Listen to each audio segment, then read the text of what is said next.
Hello friends, मागील लेक्चरमध्ये आपण डिटर्मिनंट्सच्या प्रॉपर्टीचे एक्झाम्पल्स बघतोय.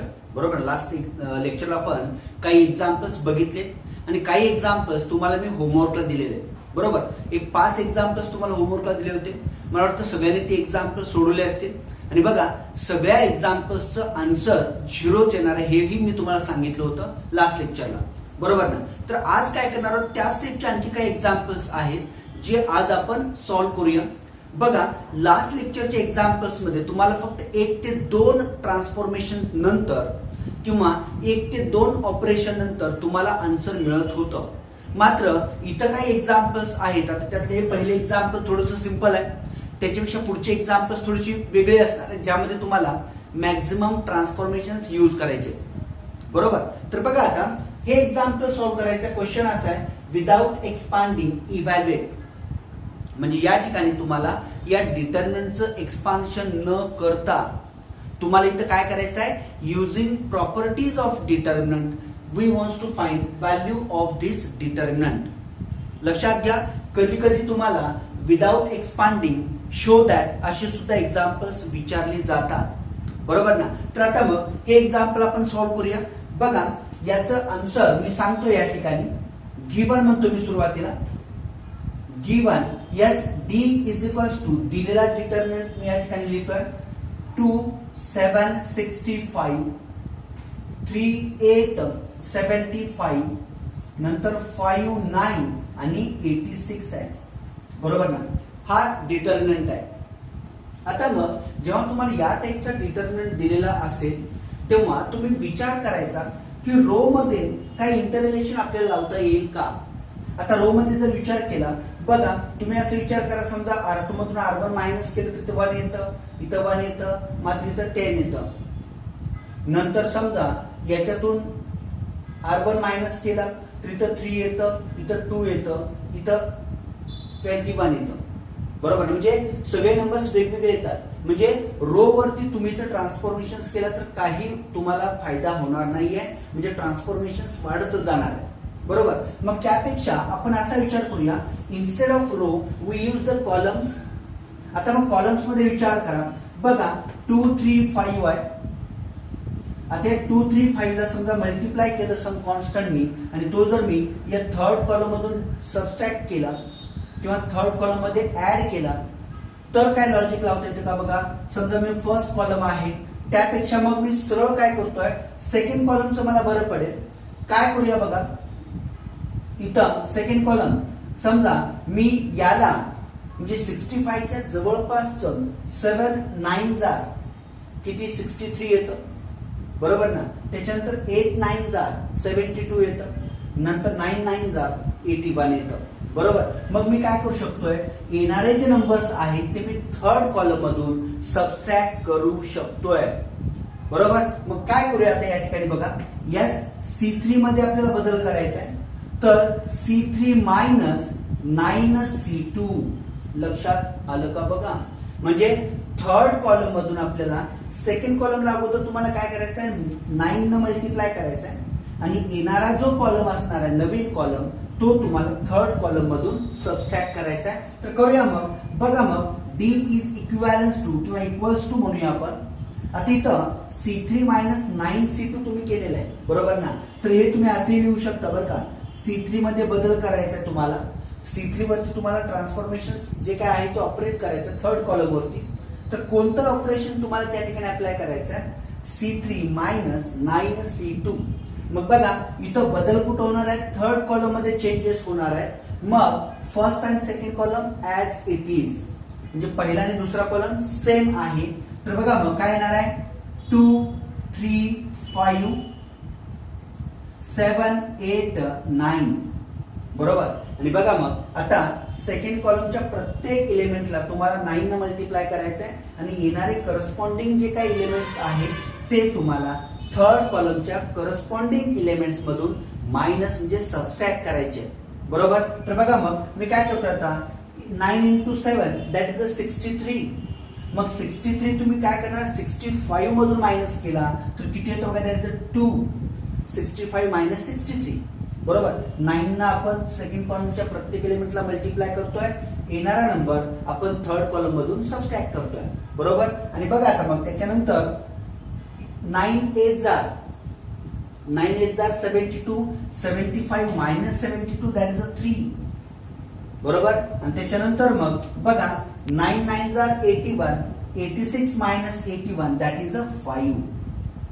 आणि मग उघडा डोळे बघा नीट, बघा इथं फर्स्ट कॉलम आणि थर्ड कॉलम सेम आहे, आयडेंटिकल आहे.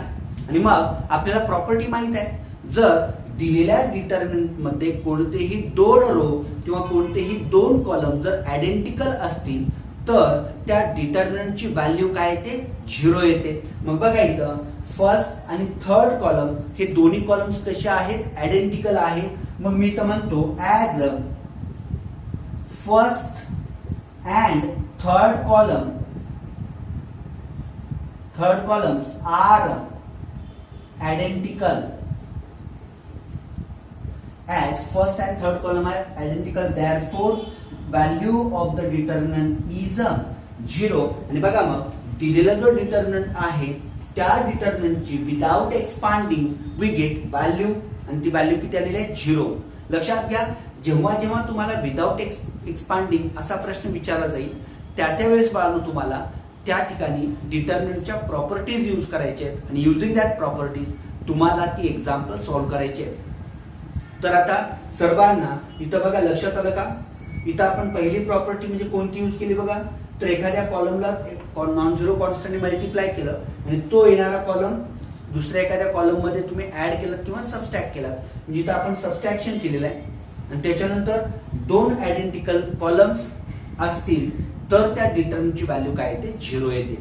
तर बघा सर्वांना हे पहिले एक्झाम्पल व्यवस्थित लक्षात आले का बघा. आता असंच आपण पुढचं एक्झाम्पल पण बघणार आहोत. आता बघा नेक्स्ट एक्झाम्पल तुमच्या समोर आहे. विदाउट एक्सपांडिंग इथं सुद्धा तुम्हाला हा डिटर्मिनंट काय करायचा, सॉल्व्ह करायचा आहे. आता या डिटर्मिनंट मधल्या ज्या टर्म्स आहेत बाळांनो, त्या टर्म्स काय लॉगरिथमच्या टर्म्स आहेत, लॉगच्या फॉर्म मध्ये टर्म्स आहेत. तर बघा तुम्हाला आठवतं का, आपण जेव्हा बेसिक फाउंडेशन कोर्स चालू होता त्यामध्ये मी लॉग आणि लॉगच्या प्रॉपर्टीज एक्सप्लेन केलेल्या आहेत, बरोबर ना.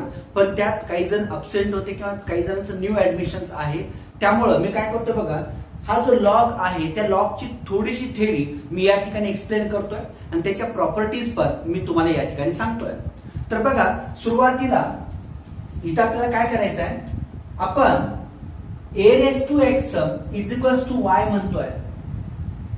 आता लॉज ऑफ इंडायसेस म्हणजे by the rules of indices a raised to x is equals to y, म्हणजे a is any positive constant, x त्या a ची पॉवर आहे आणि इज इक्वल्स टू काय आहे, y, बरोबर ना. तर इथं हा y कसा आहे, y पॉझिटिव्ह नंबर आहे, a पण पॉझिटिव्ह नंबर आहे आणि x हा कुठलाही एक नंबर असेल तर हा जो x आहे पॉवर मधला, x is equals to log y to the base a. म्हणजे a रेस टू x बरोबर जर y असेल तर या a च्या पॉवर मधल्या x ला आपण या y चा काय म्हणतोय, log to the base a. म्हणजे आपण इंडायसेस मध्ये पण a रेस टू x असेल तर a ला काय म्हणतोय, बेस म्हणतोय. तसं बाळांनो इथं a हा त्या लॉगचा पण काय असतो, बेस असतो, बरोबर. आता तुम्हाला जर हे लक्षात आलं असेल, याला आपण या a raise to x is equals to y ला this is a exponential form. Exponential म्हणजे कॉन्स्टंट रेस टू व्हेरिएबल आहे आणि या फॉर्मला आपण लॉगॅरिथमिक फॉर्म असं म्हणतोय, बरोबर. एक्झाम्पल सांगतो म्हणजे तुमच्या लक्षात येईल. आता मला सांगा 2 चा क्यूब किती आहे, 8. आता जर 2 चा क्यूब 8 असेल तर 3 म्हणजेच काय येतं, लॉग 8 टू द बेस 2, बरोबर. तसं समजा मी 5 चा स्क्वेअर किती घेतो, 25. आता 5 चा स्क्वेअर 25 आहे, याचा अर्थ हा जो पॉवर मधला 2 आहे त्या 2 इज इक्वल्स टू काय येणार आहे, लॉग 25 टू द बेस किती, 5. लक्षात आलं का बघा. म्हणजे काय केलं या ठिकाणी बघा, 2 चा क्यूब जर 8 असेल तर या 2 च्या पॉवर मधला जो कॉन्स्टंट आहे that constant is nothing but logarithmic value of that 8 to the base 2. बरोबर, हे तुम्हाला लक्षात यायला पाहिजे. लॉग आणि इंडायसेस, म्हणजे इंडायसेस जो आहे तो लॉगशी इंटररिलेटेड आहे. म्हणजे जर तुम्हाला एखादा नंबर लॉगरिथमच्या फॉर्म मध्ये दिला असेल तर तो तुम्ही इंडेक्सच्या फॉर्म मध्ये कन्वर्ट करू शकता, म्हणजे एक्सपोनेन्शियल फॉर्म मध्ये. आणि जर तुम्हाला एखादा नंबर या एक्सपोनेन्शियलच्या फॉर्म मध्ये दिला असेल तर तो तुम्ही लॉगच्या फॉर्म मध्ये कन्वर्ट करू शकताय. लक्षात घ्या. म्हणजे इथं तुम्हाला हे लक्षात आलं का बघा, ही आहे लॉगची बेसिक डेफिनेशन. म्हणजे काय, a raised to x is equals to y असेल तर पॉवर मधला x हा त्या y चा काय असणार आहे, लॉग असणार आहे टू द बेस e. सर्वांना हे लक्षात आलं. आता हेच लॉग झालं. मग लॉगच्या ज्या प्रॉपर्टीज आहेत ज्या आपल्याला या ठिकाणी यूज करायच्या आहेत तर त्या प्रॉपर्टीज आपण बघितलेल्या आहेत. लक्षात घ्या. जर एवढ्यावर नाही लक्षात आलं असेल ना तर तुम्ही फाउंडेशनचे लेक्चर्स आहेत माझ्या युट्यूब चॅनेलला, युवराज गवळी म्हणून तुम्ही सर्च केला की तुम्हाला युट्यूब चॅनेलला म्हणजे सुरुवातीचे लेक्चर्स मिळतील. त्यामध्ये मी लॉगच्या प्रॉपर्टीज सगळ्या डिटेलमध्ये एक्सप्लेन केलेल्या आहेत. बेसिक फाउंडेशन कोर्स जेव्हा होता तेव्हा हे इंडायसेस, त्याबरोबर logarithm, trigonometric functions, trigonometric ratios, त्या सगळं डिटेल्स मध्ये आपण बघितलेलं आहे. बरोबर. तर काय करा, तुम्ही फक्त सर्च करा. जर तुम्हाला हे लक्षात आलं नसेल तर तुम्ही तो मागचा जुना व्हिडिओ बघा, त्यामध्ये मी लॉगरिथमच्या प्रॉपर्टीज एक्सप्लेन केलेल्या आहेत डिटेलमध्ये. आता इथे मी एक्सप्लेन करणार आहे, पण आपल्याला ज्या प्रॉपर्टीज इथे लागणार आहेत त्याच प्रॉपर्टीज मी या ठिकाणी एक्सप्लेन करतोय. आता बघा, मग इथं प्रॉपर्टीज ज्या आहेत लॉगच्या, त्या लॉगच्या प्रॉपर्टीज काय काय आहे आपल्याला माहित असलं पाहिजे. Log a into B to the base m असेल. बघा, प्रोडक्ट आहे आणि बेस काय m असेल तर इथं काय होतं, लॉग a प्लस काय होणार आहे, log b to the same base m. त्या दोन्ही लॉगचा बेस काय झाला, m झाला. बरोबर ना. नंतर त्याच्या पुढं प्रोडक्ट असेल तर ऍडिशन झाली. जर समजा a by B to the base m असेल तर याचे log a to the base m minus log b to the base काय असणार आहे, m असणार आहे. म्हणजे बघा, प्रोडक्ट असेल दोन नंबरचा, त्याचा तुम्ही लॉग घेत असाल तर तुम्ही प्रत्येक नंबरचा सेपरेट लॉग घ्या आणि त्यांची तुम्ही ऍडिशन करा. जर दोन नंबरचं डिव्हिजन असेल आणि त्याचा तुम्ही लॉग घेत असाल तर प्रत्येक नंबरचा तुम्ही सेपरेट लॉग घ्या आणि त्याचा तुम्ही डिफरन्स घ्या. बरोबर. आणि त्यानंतर बघा, नेक्स्ट बेस सगळीकडे सेमच असणार आहे, बेस बदलणार नाही. सर्वांना हे लॉगची डेफिनेशन अगोदर व्यवस्थित लक्षात आली पाहिजे. a raised to x बरोबर y असेल, इथं आपण a ला बेस म्हणतोय, तोच नंबर लॉग मध्ये पण बेस आहे. आणि जी पॉवर मधला जो कॉन्स्टंट आहे तो कॉन्स्टंट म्हणजे राईट साइडच्या पॉझिटिव्ह नंबरचा तो काय आहे, लॉग आहे. लक्षात घ्या. एक्झाम्पल्स तुमच्या समोर आहेत. एक्झाम्पल्स अगोदर लिहा पेज वरती. या पद्धतीने तुम्ही स्वतः एक्झाम्पल्स तयार करा म्हणजे तुम्हाला लॉग लक्षात येईल. आणि त्याच्या पुढं बघा, या ज्या प्रॉपर्टीज आहेत, जेव्हा आपण डिटेलमध्ये लॉगरिथम हा टॉपिक बघणार आहोत तेव्हा या सगळ्या प्रॉपर्टीज, सगळे रिझल्ट मी तुम्हाला प्रूव्ह करून देणार आहे. बरोबर. त्यामुळे टेन्शन नका घेऊ. तर हे दोन प्रॉपर्टीज झाल्या. त्यानंतर third property, log m raise to n to the base a घेतो मी. लॉग m च्या पॉवर मध्ये n आहे तर हे काय होतं, n into log m to the base a. बरोबर. आता पहिली प्रॉपर्टी असेल, ही दुसरी प्रॉपर्टी, ही थर्ड प्रॉपर्टी आहे. आता मेन जी प्रॉपर्टी आहे ज्याचा यूज आपल्याला या ठिकाणी करायचा आहे, बघा ती प्रॉपर्टी काय आहे, बेसिक प्रॉपर्टी आहे. Log a to the base a is equals to काय येतं, 1. म्हणजे ज्या नंबरचा तुम्ही लॉग घेणार आहात तोच नंबर त्या लॉगचा बेस असेल. बघा मी काय म्हणतोय, ज्या नंबरचा पॉझिटिव्ह नंबर, आपण फक्त आणि फक्त पॉझिटिव्ह नंबर्सचेच लॉग घेऊ शकतोय. बरोबर. निगेटिव्ह नंबरचा लॉग आपण घेऊ शकत नाही किंवा झिरोचा लॉग सुद्धा आपण घेऊ शकत नाही किंवा डिफाईन नाही करू शकत. लक्षात घ्या. बरोबर. म्हणजे आपण जे लॉग बघणार आहोत ते फक्त आणि फक्त पॉझिटिव्ह नंबर्स, झिरो सोडून स्ट्रिक्टली ग्रेटर दॅन झिरो त्याच नंबर्सचे आपण काय करतोय, लॉग बघतोय. लक्षात घ्या. मग इथं ज्याचा तुम्ही लॉग घेताय तोच जर नंबर त्या लॉगचा बेस असेल तर त्याची व्हॅल्यू काय येते, 1. अहो साधं सोपं आहे ना. तुम्ही या ठिकाणी काय करा, ही डेफिनेशन अप्लाय करा ना. आता डेफिनेशन जर अप्लाय केली तर मला सांगा, A raise to 1 is equals to काय येणार आहे, एच येणार आहे ना. कुठलाही कॉन्स्टंट त्याच्या पॉवर मध्ये जर मी 1 घेतलं तर मला मिळणार काय, तोच कॉन्स्टंट ना. मग ए रेस टू 1 बरोबर ए आहे, म्हणजे A raise to 1 is equals to A, म्हणजे एक्स च्या जागी काय येणार 1, वाय च्या जागी ए येणार, एक्स च्या जागी 1, वाय च्या जागी ए. बघा log A to the base A किती येणार आहे 1. व्यवस्थित लक्षात घ्या. बघा ए च्या पॉवर मध्ये 1 असेल तर एच येतं, म्हणजे हा जो पॉवर मधला 1 आहे तो 1 या ए चा लॉग टू द बेस ए ची व्हॅल्यू आहे. म्हणजे एवढं सगळं डेफिनेशन वरून लक्षात ठेवण्यापेक्षा तुम्ही सरळ साधे लक्षात ठेवा, ज्या नंबरचा तुम्ही लॉग घेताय तोच नंबर जर त्या लॉगचा बेस असेल तर त्या लॉगची व्हॅल्यू किती येते, 1 येते. म्हणजे ही प्रॉपर्टी तुम्हाला त्या ठिकाणी यूज करायची आहे. आणि त्याबरोबर तुम्हाला आणखी एक प्रॉपर्टी या ठिकाणी यूज करायची आहे, that is the change the base property. आता चेंज द बेस प्रॉपर्टी काय बघा, log A to the base B असेल.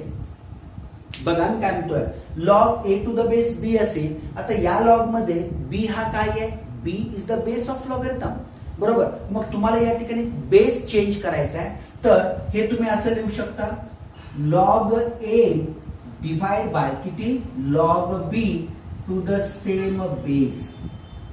म्हणजे बघा काय केलं, log A to the base B मी कसं कन्वर्ट केलं, log A upon log B, आणि या दोन्ही लॉगचा सेम बेस आहे यम. आता या ठिकाणी तुम्ही ह्या बेस जो यम आहे तो कुठलाही एखादा पॉझिटिव्ह नंबर घेऊ शकता, कुठलाही पॉझिटिव्ह नंबर, बरोबर. फक्त काय, दोन्ही लॉगचा बेस कसा असला पाहिजे, सेम असला पाहिजे. कुठलाही नंबर घ्या अदर दॅन ए अँड बी.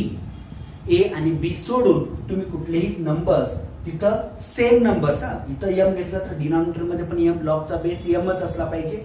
इथं जर समजा तुम्ही के घेतला तर डिनॉमिनेटरच्या लॉगचा बेस सुद्धा कसा असला पाहिजे, केच असला पाहिजे. हे लक्षात येतं का बघा. समजा मी वेगळा बेस घेतो, म्हणजेच log A to the base K divide by log B to the base काय के. म्हणजे याला आपण चेंज द बेस प्रॉपर्टी असं म्हणतोय का, कारण या ठिकाणी बेस चेंज झालेला आहे बाळांनो.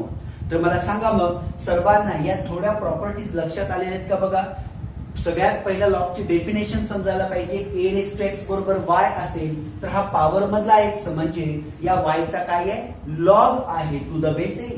म्हणजे तुम्ही कुठलेही नंबर्स घ्या, तुम्ही या पद्धतीनं मनाने पण कुठलेही नंबर्स तुम्ही घेऊ शकताय. पॉवर्स घ्या, बरोबर ना. आणि पॉवर्स मध्ये जो काय कॉन्स्टंट असणार आहे तो कॉन्स्टंट म्हणजेच जे तुमचं येणारा आन्सर आहे त्याच्या लॉगची किंमत टू द बेस, जो तुमचा इंडायसेस मधला बेस असेल तो, ज्या नंबरची तुम्ही पॉवर घेताय तो, बरोबर. तर बघा मग या पद्धतीने लॉगची डेफिनेशन, लॉगच्या प्रॉपर्टीज. तर इथं आपल्याला या दोन प्रॉपर्टीज प्रकर्षण या एक्झाम्पल मध्ये यूज करायचे, त्या एक्झाम्पल साठी आपल्याला यूज करायचे आहेत. तर जाऊया मग एक्झाम्पल कडे. आता मी इथं काय करतोय बघा, डायरेक्ट हाच डिटर्मिनंट मी गिवन म्हणतोय. Given D is equals to, दिलेला डिटर्मिनंट तुमच्या समोर आहे. आता बघा एक्झाम्पल सॉल्व्ह करत असताना या रिझल्टचा काही यूज नाही आपल्याला.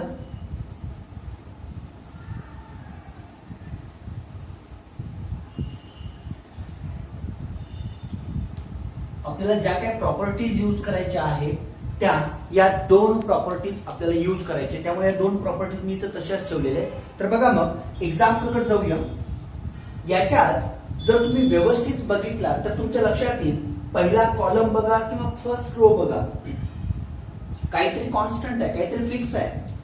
जर तुम्ही पहिला कॉलम बघितला तर पहिल्या कॉलम मध्ये सेकंड एलिमेंट मध्ये बघा लॉग एक्स आहे to the base Y, log X to the base Z. म्हणजे इथं तुम्हाला लॉग एक्सच घेतलं पाहिजे. सेकंड कॉलम मध्ये बघा लॉग वाय बेस फक्त वेगळा आहे. थर्ड कॉलम मध्ये लॉग झेड बेस डिफरंट आहे. आणि बेस मध्ये पण काय झाले बघा, एक्स वाय आणि झेड हे नंबर्स कव्हर केलेले, बरोबर. तर बघा मग तुमच्या लक्षात येते का, याच्या पुढं मी हा डिटर्मिनंट असा लिहितो. हा जो 1 आहे तो मी log X to the base X लिहू शकतोय का, नाही लिहू शकतोय ना, कारण log A to the base A is equals to काय येतं 1 येतं. आणि म्हणून मी इथं log X to the base X काय केलं 1. आता तुम्ही म्हणाल सर इथं लॉग एक्सच का घेतला, कारण फर्स्ट कॉलम मधले सगळे बाकीचे एलिमेंट्स बघा, तिथं तुम्हाला कोणाचा लॉग घेतलाय, तुम्ही एक्सचाच लॉग घेतलाय. तिथं बदललं काय, बेस बदललेला आहे. बरोबर ना, मग आपण बेस बदलूया ना. बघा मग सेकंड एलिमेंट काय, log X to the base Y. Third element काय आहे, log X to the base Z. बघा समजतं काय. आता त्याच्यानंतर सेकंड कॉलम कडे जा. सेकंड कॉलम मधला first element log Y to the base काय आहे बघा, एक्स. आता मला सांगा 1चं कन्वर्जन तुम्ही कसं लिहाल, log Y to the base Y. कारण log Y to the base Y किती येणार आहे, ज्याचा तुम्ही लॉग घेणार आहे तो जर त्या लॉगचा बेस असेल तर त्याची व्हॅल्यू किती येते, 1. म्हणजे या 1चं कन्वर्जन आपण कसं केलं, log Y to the base Y. आणि त्याच्यानंतर log Y to the base काय, झेड. आणि आता जाऊया थर्ड कॉलम कडे. बघा थर्ड कॉलम काय आहे, log Z to the base x, log Z to the base Y. आणि हे काय असणार आहे, log Z to the base Z. लक्षात आलं का बघा सर्वांना. इथं जे आपण बदल कुठं केलेले आहेत, जे हे डायगोनल्सचे एलिमेंट्स आहेत, या डायगोनल्सच्या एलिमेंट्स मध्येच फक्त आपण लॉग मध्ये याचं कन्वर्जन केलेलं आहे. बघा म्हणजे हा इथं जो 1 होता तो मी काय केला, log X to the base X. इथं जो 1 होता तो मी log Y to the base Y. इथं जो 1 होता तो मी log Z to the base Z. इथं कोणती प्रॉपर्टी यूज केली, log A to the base A is equals to 1. Properties of logarithm. बरोबर. आणि मग आता याच्या पुढे आपण काय करूया बघा, सो सिंपल. आन्सर खूप सोपं आहे. बरोबर. आता याच्या नंतरची स्टेप जी आहे ना, काय करायचं बघा, इथं आपल्याला change the base property use करायची आहे. आता चेंज द बेस प्रॉपर्टी म्हणजेच मी काय करतो बघा, इथं log X upon log x लिहू शकतोय. बरोबर. Log Y upon log x, log Z upon log x. बरोबर. आणि जेव्हा आपण लॉग, आता लॉग मध्ये 2 प्रकार पडतात. लॉगचे म्हणजे 2 टाइप्स आहेत. First is a natural logarithm आणि second is a common logarithm. आता मग एखाद्या लॉगला आपण नॅचरल लॉग कधी म्हणायचं बघा, जेव्हा त्या लॉगचा बेस ई असेल. जेव्हा लॉगचा बेस ई असेल तेव्हा आपण त्या लॉगला नॅचरल लॉग म्हणतोय. आणि जेव्हा त्या लॉगचा base other than E any constant किंवा 10 असेल, लॉगचा बेस 10 असेल तर त्याला आपण काय म्हणतो, कॉमन लॉगॅरिथम असं म्हणतोय. बरोबर ना. तर बघा base E natural log, base 10 common log. बरोबर ना. तर मग इथं तुम्ही काय करू शकता, चेंज द बेस प्रॉपर्टी सर्व टर्म्स साठी, म्हणजे प्रत्येक इलेमेंट जे आहे त्या ठिकाणी तुम्ही change the base property use करा. आणि त्या ठिकाणी सगळ्याच लॉगचा बेस तुम्ही एकच कॉन्स्टंट ई घेतलात तरी चालेल. आता बघा मग इथं काय करूया, using change the base property. Using change the base property. Property तुमच्या समोर आहे. आणि या स्टेप साठी इथं जे हे आपण डायगोनल्सचे एलिमेंट्स बदललेले आहेत त्यासाठी आपण हा रिझल्ट यूज केलेला आहे, log A to the base A is equals to 1. आता मग using that change the base property, बघा डी मध्ये काय काय बदल होणार आहे हे मी असं लिहू शकतो, log X divide by log X to the base काय ईच आहे. आता काय जर लॉग एक्स लॉग एक्स गेला म्हणजे 1 आहे ना 1. आपण या 1चंच कन्वर्जन लॉग मध्ये केले बघा ना. या 1चं पण कन्वर्जन लॉग मध्ये केलं, या 1चं पण कन्वर्जन आपण लॉग मध्ये केलेलं आहे. त्यामुळे बघा पहिलं log X to the base X मी कसं लिहिलं, log X upon log X लिहिलं. नेक्स्ट सेकंड कॉलम म्हणजे एलिमेंट बघा त्याच कॉलम मधला लॉग एक्स डिवाइड बाय आपण काय लिहू शकतो, लॉग वाय. बेस इथं सुद्धा काय आहे, ईच आहे. त्याच्यानंतर पुढं त्याचा पुढचा जो एलिमेंट आहे तो आपण कसं लिहू शकतो बघा, लॉग एक्स डिवाइड बाय किती, लॉग झेड. बेस काय आहे इथं पण ईच. नंतर सेकंड कॉलम कडे जाऊया. बघा काय येतं, लॉग वाय डिवाइड बाय किती, लॉग एक्स. बेस काय असणार आहे ई. नंतर इथं काय असेल बघा, लॉग वाय डिवाइड बाय किती, log Y to the base किती ई.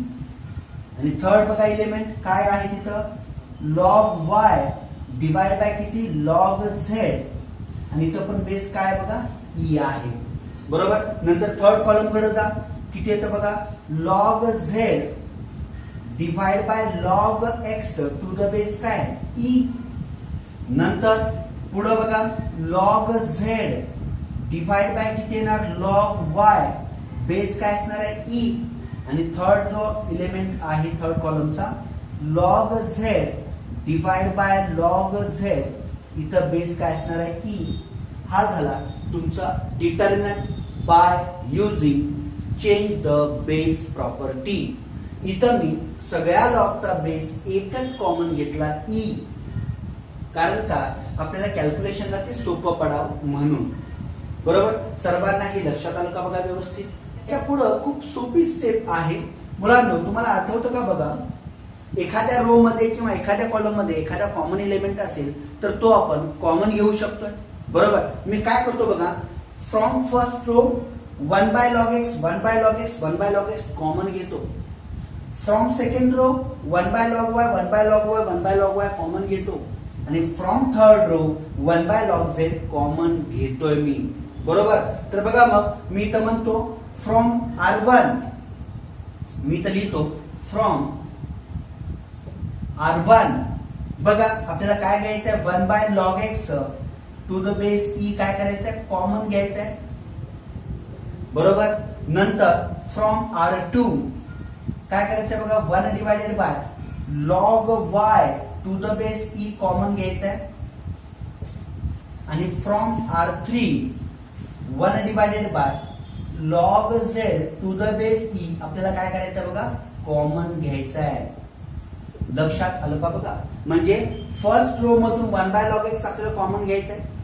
सेकंड रो R2 मधून आपल्याला 1 बाय लॉग वाय कॉमन घ्यायचं आहे. आणि थर्ड रो मधून 1 बाय लॉग झेड आपल्याला कॉमन घ्यायचं आहे. पण त्या अगोदर सर्वांना हे माहिती आहे का बघा, याला आपण फर्स्ट रो R1 म्हणतोय, R2 आणि हा थर्ड रो आहे R3.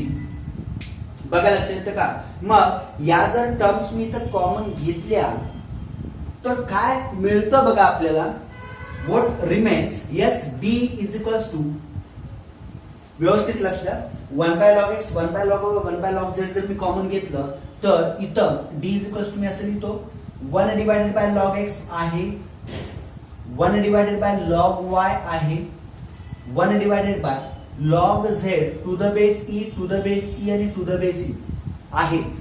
बरोबर ना. मग राहिलेल्या टर्म्स काय काय आहेत बघा, व्हॉट रिमेन्स, पहिल्या रोचा विचार केला आपण 1 by log X 1 by log X 1 by log X common घेतलेला आहे. मग राहिलं काय बघा, फर्स्ट रो मध्ये yes log X to the base E राहिलेला आहे, म्हणजे न्यूमरेटर राहणार आहे तसं log Y to the base E आणि log Z to the base E. लक्षात येतं का बघा, फर्स्ट रो मध्ये न्यूमरेटरच्या टर्म्स सगळ्या आहेत तशा बाहेर म्हणजे डिटर्मिनंट मध्ये राहणार आहेत. नंतर सेकंड रो मधून तुम्ही 1 by log Y 1 by log Y 1 by log Y तुम्ही कॉमन घेतलाय, तर मग सेकंड रो मध्ये पण जो न्यूमरेटर आहे तो तसाच तिथं राहणार आहे. म्हणजे बघा काय राहिलं सेकंड टर्म मध्ये पण, सेकंड रो मध्ये log X to the base E, log Y to the base E, log Z to the base E. आणि थर्ड रो मध्ये पण बघा 1 by log Z 1 by log Z 1 by log Z आपण common घेतला, म्हणजे राहिलं काय त्या ठिकाणी बघा, log X to the base E, log Y to the base E आणि log Z to the base E. लक्षात आलं का बघा. म्हणजे इथं काय केलं आपण, पहिला रो जो आहे त्याच्यातून 1 बाय लॉग एक्स कॉमन घेतलं, सेकंड रो मधून 1 बाय लॉग वाय आपण कॉमन घेतलं आणि थर्ड रो मधून 1 बाय लॉग झेड आपण कॉमन घेतलेलं आहे. मग जे राहिलेलं डिटर्मिनंट आहे त्याकडे जर आपण व्यवस्थित बघितलं तर तुमच्या लगेच लक्षात येईल की या डिटर्मिनंट मध्ये तिन्ही रोज कशी आहेत, आयडेंटिकल आहेत, सेम आहे, म्हणजे तिन्ही रो इक्वल आहेत. अहो मग आपली प्रॉपर्टी काय सांगते, डिटर्मिनंट मध्ये कोणतेही 2 रो इक्वल असतील तर त्याची व्हॅल्यू 0 असते. इथं तर सगळेच इक्वल आहेत, म्हणजे काय त्या डिटर्मिनंटची व्हॅल्यू काय येणार आहे, 0. म्हणजेच बघा 1 डिवायडेड बाय मी असं लिहितो log X to the base E, log Y to the base E आणि log Z to the base E. हे सगळं मल्टिप्लिकेशन आहे आणि इंटू काय 0. हे 0 का आलं लक्षात आलं का बघा, because in a given determinant all the 3 rows are identical and we know in a determinant any 2 rows or any 2 columns are identical then value of the determinant is 0. So here all these three rows are identical. That means value becomes 0, and we know 0 into anything is 0. 0 ने आपण कशालाही multiply केलं तर काय येणार आहे, 0च येणार आहे. म्हणजे हा जो डिटर्मिनंट आहे लॉगच्या फॉर्म मधला, याची व्हॅल्यू किती आलेली आहे, 0 आलेले बाळांनो. तर बघा इथं ज्या आपण प्रॉपर्टीज, जे रिझल्ट आपण या ठिकाणी यूज केले, ते रिझल्ट सर्वांना व्यवस्थित लक्षात आलेत का? बघा, जे न्यू कमर्स आहेत त्यांना हा लॉग म्हणजे काय माहित नव्हतं, त्यासाठी त्यांना लॉगचे डेफिनेशन, लॉगच्या प्रॉपर्टीज पण मी या ठिकाणी एक्सप्लेन केलेल्या आहेत, ज्याचा यूज तुम्हाला इथे हे एक्झाम्पल सॉल्व्ह करताना होईल. आणि समजा तरी नाही लक्षात आलं असेल तर अगदी सुरुवातीचे जे माझे व्हिडिओज आहेत, माझ्या युट्यूब चॅनलवरती तुम्ही जा आणि अगदी सुरुवातीला basic foundation of for 11th standard असं या मधुऱ्याखाली आपण ज्या टायटल खाली तिथं मी हा पॉइंट शिकवलेला आहे. तर ते पॉइंट्स तुम्ही बघा, ते लेक्चर्स तुम्ही बघा, म्हणजे तुम्हाला प्रॉपर्टीज व्यवस्थित लक्षात येतील. आणि एकदा प्रॉपर्टीज लक्षात आल्या की मग हे एक्झाम्पल खूप सोपं आहे. इथं आपण बेसिक प्रॉपर्टीज डिटर्मिनंटचे यूज केलेले आहेत. एखादा एलिमेंट आपण एखाद्या रो मधून कॉमन घेऊ शकतोय आणि दोन रो सेम, व्हॅल्यू बिकम्स 0. आणि 0 इंटू एनिथिंग काय येणार आहे, 0. That means value of the given determinant is 0. सर्वांना लक्षात आलं? तर बघा मग असेच काही एक्झाम्पल्स आहेत, कारण इथं तुम्हाला ट्रान्सफॉर्मेशन थोडेसे जास्त करायचे आहेत आणि ट्रान्सफॉर्मेशन जे करायचे आहेत त्याला काहीतरी कारण आहे, व्यवस्थित समजून ते ट्रान्सफॉर्मेशन करायचे आहेत आपल्याला. त्यामुळे बघा नेक्स्ट लेक्चरला आपण याच्या पुढचे एक्झाम्पल्स सॉल्व्ह करूया.